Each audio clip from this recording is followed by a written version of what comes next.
Hi, it's JC at Motorcycle Superstore, and I have a fairly sophisticated piece of electronics from Bazzaz. It is one of their premier offerings that they make. Now, what this is essentially a piece that will accomplish three different things. It's their ZFITC with quick shift fuel management system. Essentially what that does is it allows you to tune your fuel system, your air-fuel ratios. Also, it gives you a traction control device and a quick shifter built in as well. So all of these things combined give you quite the performance on your sport motorcycle. Now, this is going to be great for people who are taking it to the track days, racing purposes, whatever that might be. But also I want to point out that this can be very handy for everyday street riders. Having traction control is definitely a safety feature, so it's going to help keep you upright, not get you spun out and high-sided in nasty conditions or whatever that might be. Also, quick shifting is something that just accelerates your performance as well, something you can enjoy on the street.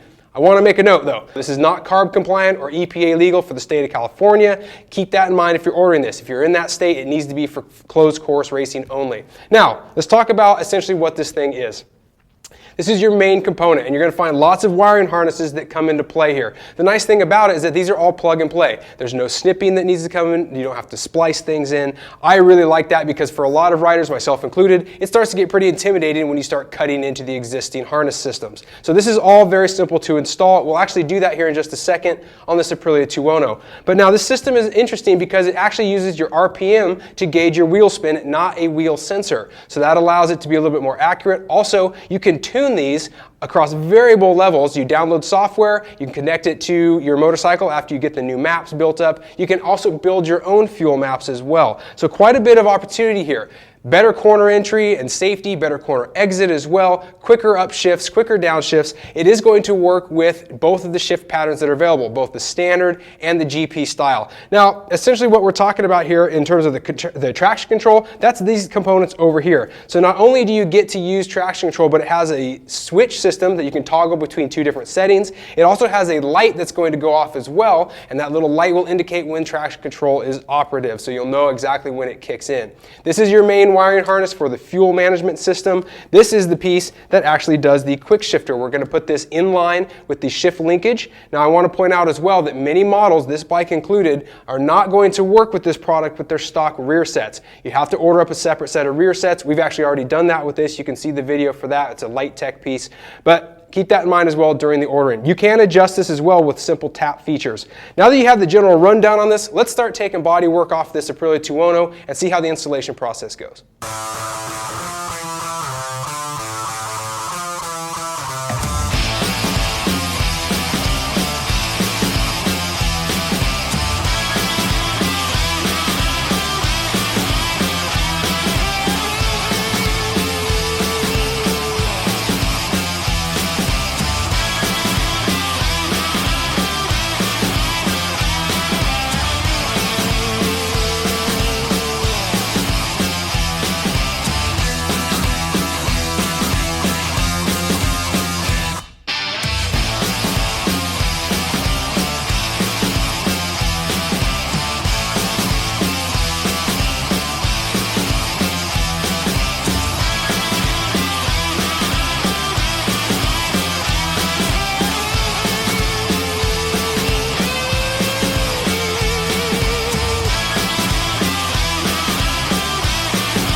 All of that work was just to get the main controller installed. You can see where it sits here underneath the rear passenger seat, and that harness was the main fuel controlling harness. After that, we have to move on to the rest of the gear, but let me make a few points about the installation process thus far. It was actually pretty easy to do. I want to say that all I've been doing is following along with the directions that came from Bazzaz. They have a really nice set of instructions here, but it's critical to pay attention to the color photos because oftentimes you're not quite sure what color wire they're referring to. There's been 2 or 3 times where I had to sort of look at it really closely to determine the right spot. But if you pay attention, it absolutely matches up. The only troubles we really ran into were trying to fish the harness harness through the two throttle bodies. That was pretty tight, but it just takes a little bit of extra work. And then also down below here, when we connected our grounds, I really wanted it to be clean and try to keep everything stuffed up inside that rubber boot. That took me a little bit of extra effort as well. So other than that, just tidying things up, adding zip ties, that's a little bit more of the tedious work. But before we go full whole hog on that, let's get the rest of the harness stuff installed, and then we'll go back through and button things up.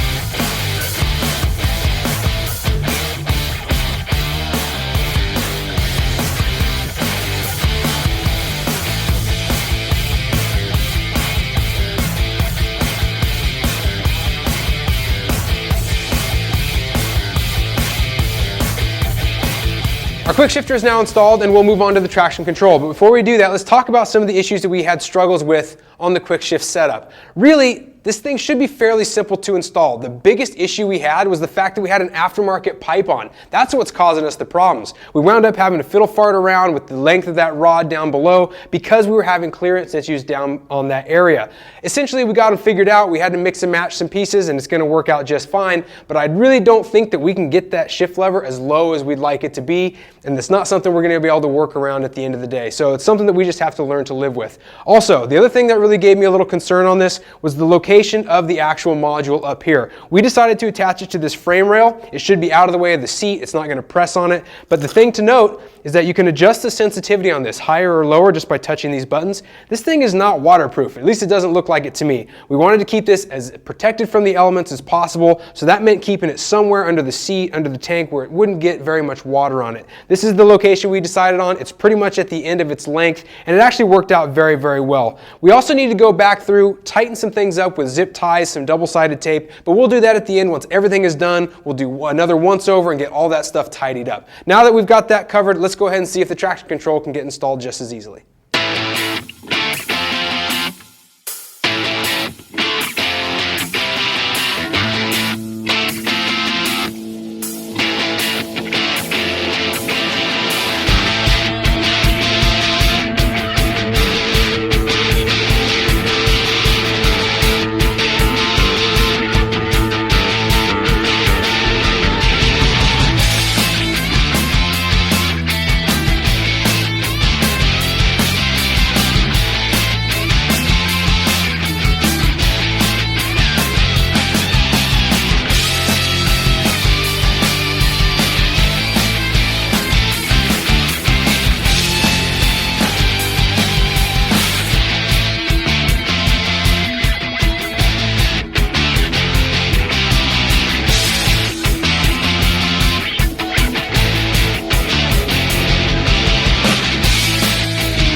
With those last couple of wires, we are complete with our Bazzaz installation. It wasn't too difficult, and of the three different harnesses, I would say that the traction control was the easiest. It was pretty straightforward. We did make it a little more complicated on ourselves than we had to. Essentially, they want you to mount this thing up here on your controls.